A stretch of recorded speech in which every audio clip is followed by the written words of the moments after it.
Hello and welcome to my channel. I'm so happy you're here. I'm Emma in elementary and I'm very excited for us to get into how to early finishers. Too many times have I heard, I'm done, what do I do now? We want none of that. So let me show you what I've put in place for early finishers in my classroom. In this video, I'm going to share ideas for the early finishers in your class so that you don't have students sitting around with nothing to do, oozing boredom. It's easy to tell your students to just go read a book or finish their morning work, and I am absolutely no stranger to doing that, don't get me wrong. But there are better ways to keep students busy and engaged without you having to come up with something on the fly, and that can actually help them grow and practice their skills. Let's jump into it. Unfortunately, we know very well the feeling when we create a fun activity, we come up with this great idea, plan everything out, put all this time into it, think, oh my gosh, the students are going to love this. Then we finally give it to them, and after 5 or 10 minutes, one of them says, I'm done, what do I do next?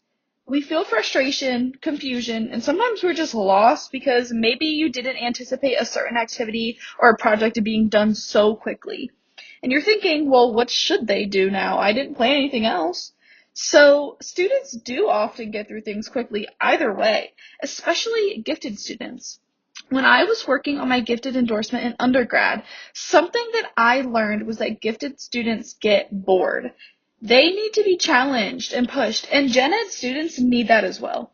You don't want students getting bored in your classroom or tired of independently reading when that's supposed to be a good thing because they finish everything early and that's all they do is just read and they're tired of it. This is why it's so important to have a backup plan or two. So I'm going to share what I do in my classroom as well as some resources that you can use in yours to solve this little problem. First, a strategy that I want to share with you before anything else is what I call the first then strategy. When you give your students a task or an activity, always have something that needs to be done first, along with something that they can then do if and when they finish the main activity. This will automatically give your students something to focus on if they get done early without you having to put any more thought into it. First, then. First do this, then you can do that.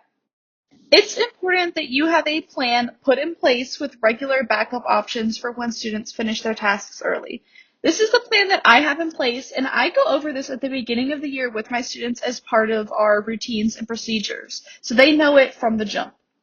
The first thing that they should do is double check their work. Sometimes when a student finishes quickly, it's actually because they didn't complete it the right way or didn't complete it in full. Your students should get in the habit of double checking their work and making sure that they did it correctly before anything else. Always, always, always double check.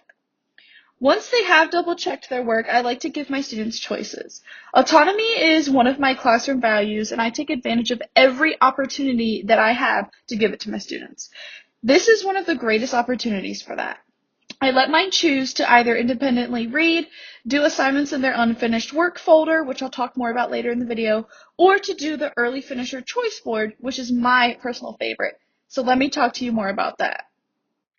I love a good choice board, and my students use them almost daily in my class. It goes back to what I said about freedom of choice in the classroom, because that is truly so important, and it makes students more excited to learn and more engaged in their learning, because they have the power to decide what they want to do and how they want to learn, and how they are going to show you what they learned. This choice board template is from slidesmania.com, which is where I find all of my slides and things that I use in Google Drive. They have a lot of choice board templates, all of which are free to use, so I recommend checking them out. Now I'm going to go ahead and show you what my choice board actually includes. This choice board gives students 6 different activities to choose from, half of which I update regularly throughout the year to avoid burnout and boredom. It's important to not include any, or if any, a very minimal amount of required work in the choice board. Like if there's something that every student needs to do, don't put it in the choice board. If there's something that the students absolutely need to do, it should be planned to fit in at some point during your schedule. Keep in mind that not every student is an early finisher, and they may not get to work on the choice board as much as other students do. So you don't want them to be missing out on required material in this board. The three choices that I change throughout the year are the numerical patterns, which is a different digital activity that I change as we advance through our math standards. Magic School Bus, because I like to change the episodes based on what we are learning in science. And then Liberty's Kids, which, if you've never heard of them, it's a great cartoon for anyone that teaches the American Revolution. And of course, I change those episodes probably about every 1 to 2 weeks. The beauty of this being on Google Slides is that I can change it whenever I need to, and it automatically updates without me having to re-upload and move things around to my students in Canvas. The other choices that I keep year-round are Epic for reading, which the students love, and then I also assign books to cover topics that we learn in class on there. And then also Splash Math and Extra Math, and they're just for building those necessary math skills and filling the gaps that some students have. And they love them because they're fun and they get to play games while practicing their math skills. I learned once at a teaching conference how important it is to teach through games and play, which is something that you should already know if you're an early childhood or a special education teacher. And it is so true. Make learning as fun as you can, because the students will learn and retain information even better when a fun memory is associated with their learning. Now I'm going to show you another resource for early finishes that does not require a computer. I know that not all students have access to computers, whether they don't access them at all or it's only some of the time. So I wanted to share this other resource with you that I made for my students. This is an early finisher packet that I created to give students something to do that still has the freedom of choice, and it still helps them get a lot of extra practice on necessary skills. As you can see, the packet includes skip counting, multiplication, handwriting, grammar, and even more as shown. And I print this out front and back, and it can be used at any point throughout the school year because all of the skills are ones that will be needed and used year-round, and skills that they'll need to take with them as they progress through school.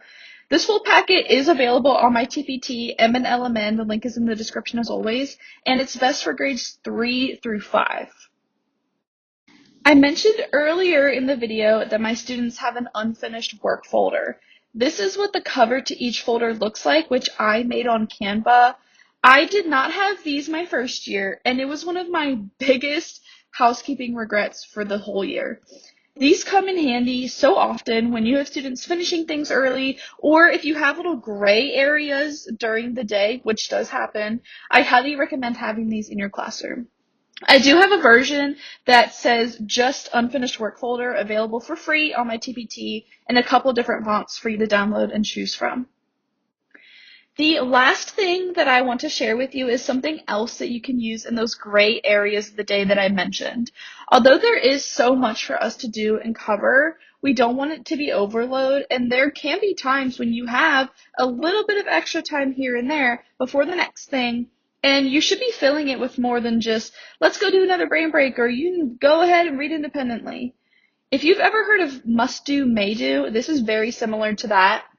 Ketchup, mustard, and pickles is what I use in my classroom to keep it a little more fun. They have to first catch up on certain assignments and then complete things that must be done. And when they're finished with both of those, then they get to pick what they want to do for the rest of the time. Of course, I change the assignments and tasks based on what needs to be done. I know that some teachers don't like to teach on half days, but I am that teacher that will teach that last math lesson or give that grammar quiz so I can stay on track or even get ahead on a half day. As long as it's not one before a break, because we save those ones for fun, of course.